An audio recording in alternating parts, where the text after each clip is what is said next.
to realize our need for God, to make time to spend alone time with Him, that we wouldn't need a priest or a preacher because God gave us a Savior, that gave us access to a Father, that when we submit to a process, not of our making, but of His, we can be initiated as men into true masculinity, that we can be led by Him so we learn how to lead, that we can be loved by Him so we learn how to love.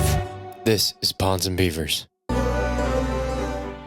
Hey guys, so I wanted to do something I don't usually do, but I wanted to just kind of be honest. I feel like that's shocking. That's kind of where we can tend to find our strength when we're honest and transparent. So I want to be that, and I want to basically say that there's a lot of times God will show me something, and first of all, it's for me first. And sometimes it's only for me. Sometimes I can feel this shift that it should be shared. And a lot of times it's some pretty tough things. And in my honesty right now, I'll say that I usually, maybe in the moment, feel really fired up about sharing it. And it's some tough love stuff that maybe me, most guys don't want to hear, or it's maybe taboo to say, but it's truth, and I end up just, I don't know, either wimping out or just not really feeling it anymore to share it, again, in honesty, thinking like these guys aren't ready to hear this. These guys aren't at a place to even listen to this. Are they going to turn the video off the second they hear me talk about how, in the Christian culture at large, we're worshiping the lower G God of money, just like the world does. And that's true. And that's a whole nother thing. But it's these truths that especially us guys don't want to hear, that we're chasing money. We're not really pursuing God. We call ourselves Christians, but we're not really subordinate to God in obedience and submitting to Him. We're running our own life. And so it's truths like that, that I think is hard for guys to hear, hard for me to hear, and then hard for you to hear, So in all that transparency, what I'm going to share, I want to challenge you to hear it out, to hear the truth. A child wants to plug their ears up and doesn't want to hear truth because they're bound by foolishness. Well, guys, let's not be bound by foolishness. Let's put away our that child in us who wants to run how we think, makes the decisions in our lives. Let's sit that child down, shut that child up, and let's submit and surrender and hear the truth of this message. Because let me tell you, like it's pretty tough to hear. But anyways, all I had to say, there's a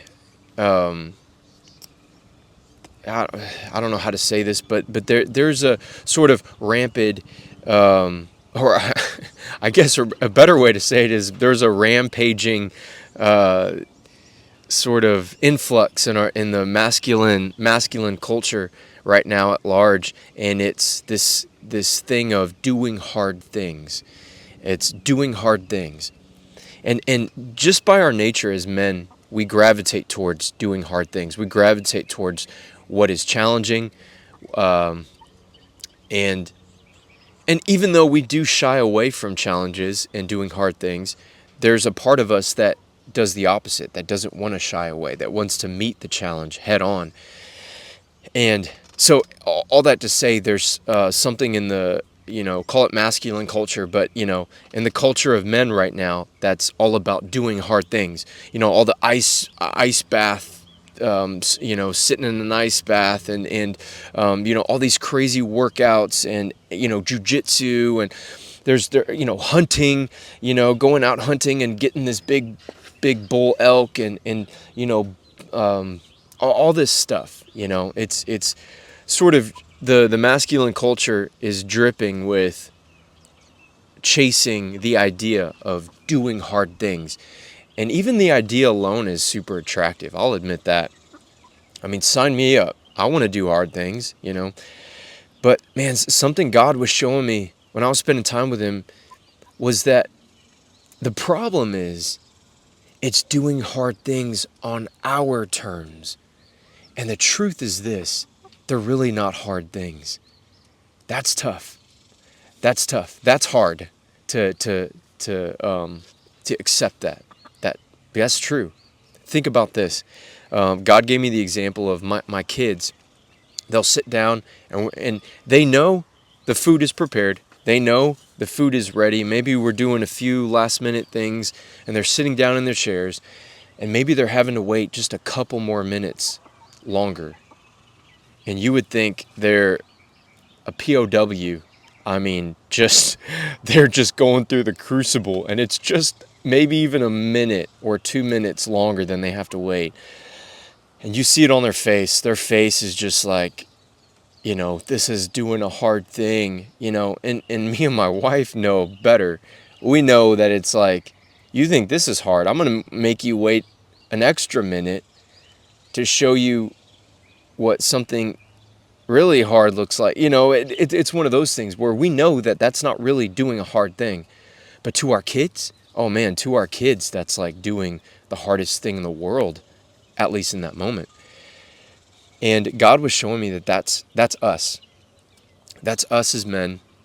That's us when we say, oh, I'm doing hard things. I'm doing, fill in the blank with all the ridiculous, crazy, hard things guys are doing these days, including me.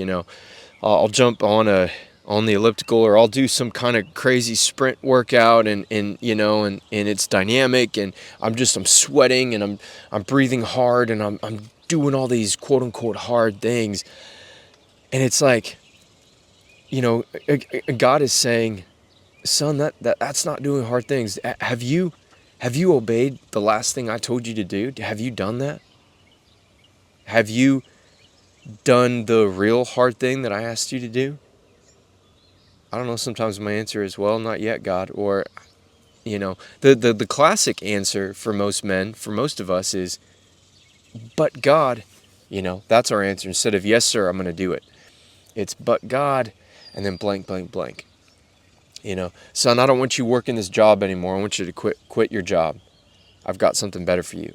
Oh, but God, and then that's it. It just stays there. And we never obey, or we don't even want to look at it because it freaks us out, man. It scares us to think, oh my gosh, I've worked this job for this long and I don't know who I am without this job, or what about all the bills I have to pay and all this stuff, as if God doesn't know all those things, And I think that's one of our biggest weaknesses. That's kind of why I'm picking on that right now. But, are you willing to do that? That's the real hard thing. It's not all these, we'd rather climb Mount Everest than conquer the real Mount Everest in our heart. The irony is that climbing the tangible mountain of Mount Everest won't fulfill us on the inside. It'll give us a temporary feeling of having accomplished something, or there's that word feeling, and that's the danger. These hard things that we call hard, they make us feel like we're close to God, like we're good Christian men. They make us feel like we're obeying God. We're doing good things. God, isn't that obedience? No. I don't care what good things my son does. If he's not doing what I'm telling him to do in that moment, it's not obedience. And frankly, I don't care any other good thing that he's doing if it's not the one thing that I'm telling him to do. That's what we do with God. Well, how do you know that, Chris? Well, I know firsthand because I know myself and I see myself and I see the struggle in my own life and in my own heart of having to choose obedience or disobedience. There's no middleman there. In fact, God makes it clear that he'd rather us be all in obedience or all in disobedience. There's no middle, right? There's no, lukewarm, right? It's either hot or cold, man. You know?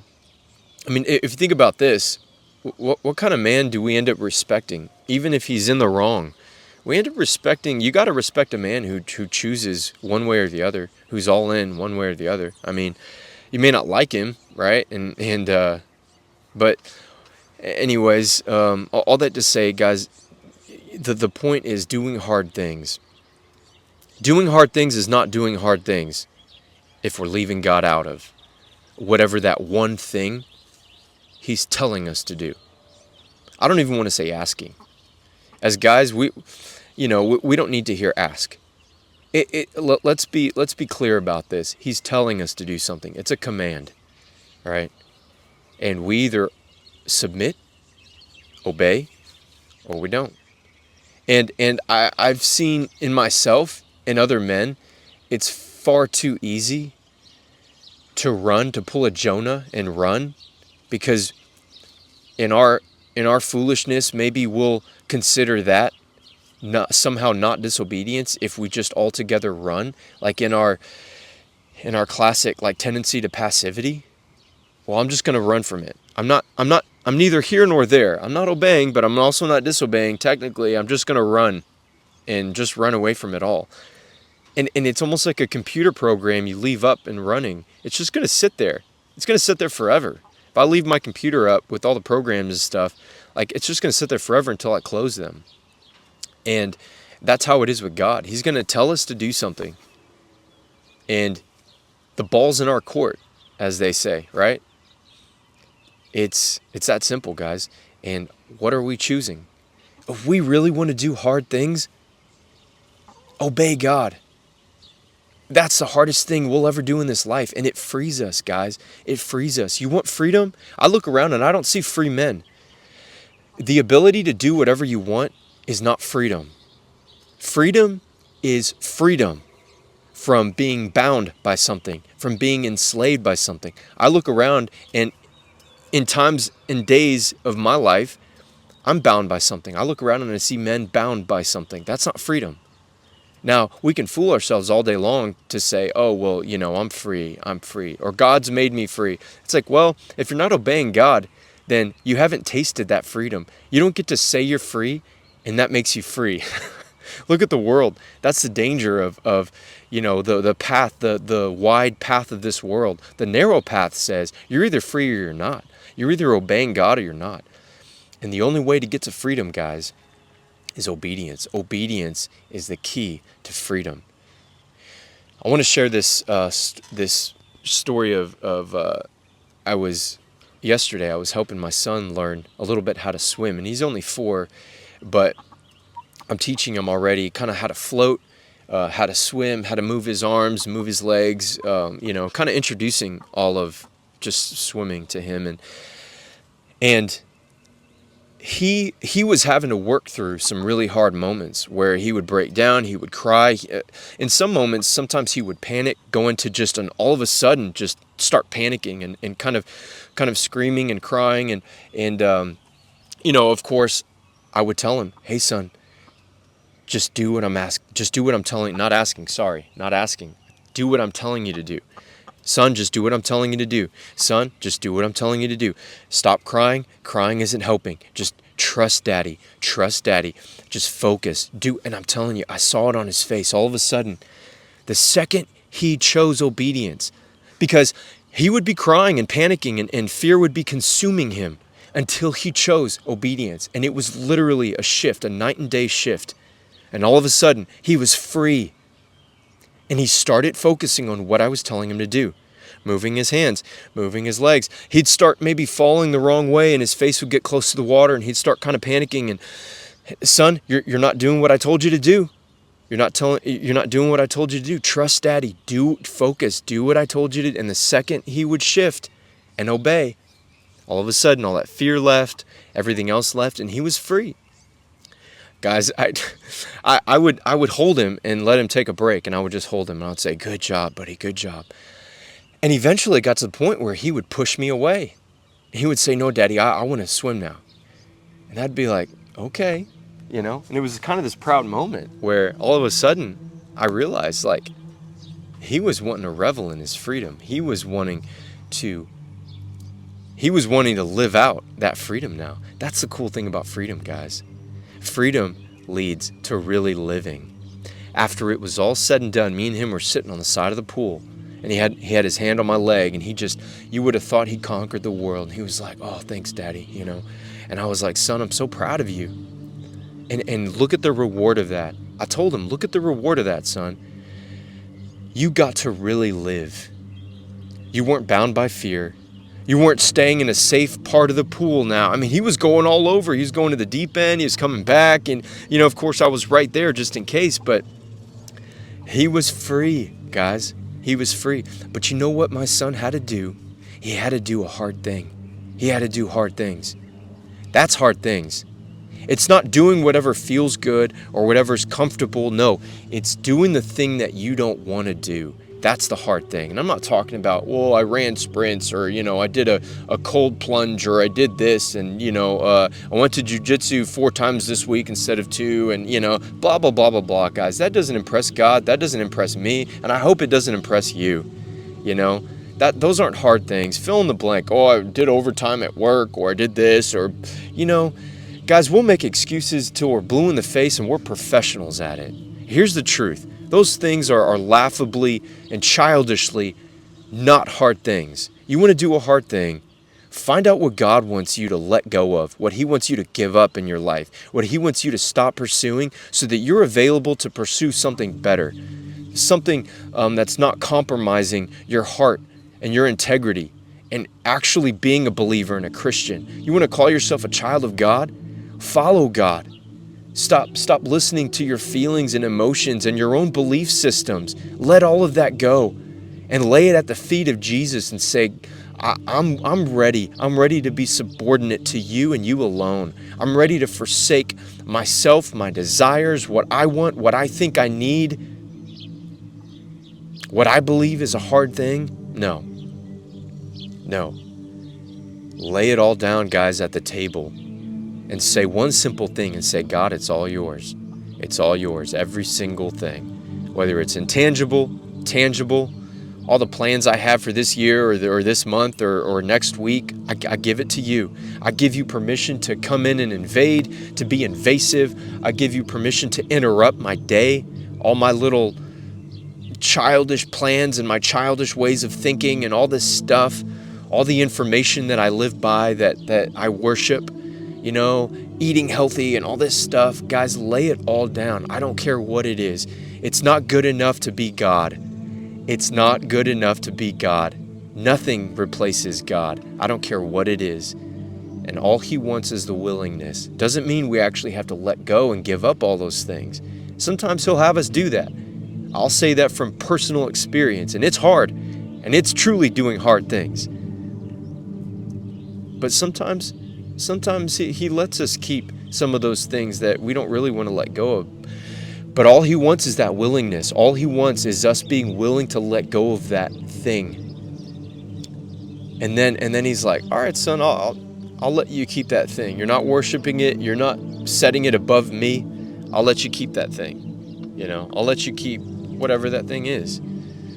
God's not heartless, but he's also the best-hearted father. And guys, that's what we desperately need. We need tough love. Well, what I did with my son yesterday, that was tough love. And it wasn't easy. It wasn't easy for me to ignore the times where he was crying. I mean, those are real tears, guys. Feelings are real. But feelings can lead us astray. They can lead us away from God if we're not careful. Doing good things, it's not doing God things. That's where the devil's playground is. If he can't get us to stop doing good things, he's gonna stop us from doing God things. All right? How do we know they're God things? Well, I don't know. Ask him. Hey, God, what do you want me to do today? What do you want me to not do today? What do you want me to let go of today? What do you want me to hold on to today? There's things that there's times that we want to give up where God's saying, hold on. Then there's times where we should give something up and we're saying no to God. Does that make sense? So, all that to say, yeah, I mean, the message is, again, guys, it's a tough message, and it's for all of us. I mean, like I said, man, I'm not kidding when I say these messages are for me first, and so don't you dare think that for a second that I'm kind of excluding myself. No, I'm definitely not. I've done my own reflecting and my own taking things to God and saying, God, I want to lay this at the table and leave it there, because maybe I've picked up that thing and held it too close, and it's becoming a little unhealthy, So, anyways, guys, all that to say, there's one key to all this. How do you know what to be obedient with, what to let go of, what to hold on to?